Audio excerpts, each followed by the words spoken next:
امام زین العابدین رحمت اللہ علیہ،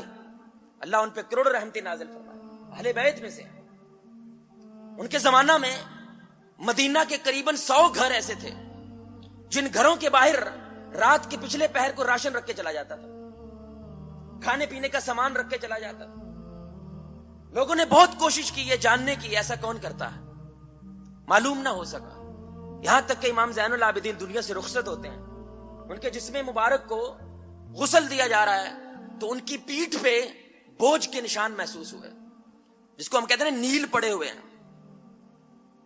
تو تحقیق کی تو پتا چلا وہ اور کوئی نہیں، امام زین العابدین تھے، جو رات کے پچھلے پہر اپنی پیٹھ پہ سامان ڈھو کر لوگوں کے دروازوں کے باہر رکھ کے آتے تھے اندھیرے کے اندر، کہ کسی کو پتہ نہ چلے کہ یہ نیکی میرے اور اللہ کے درمیان زندہ رہے۔ اخلاص میرے بھائیوں اور دوستوں، اللہ کی قسم وہ ایمان کی گہرائیوں میں سے سب سے بہترین موتی ہے۔ اگر ایمان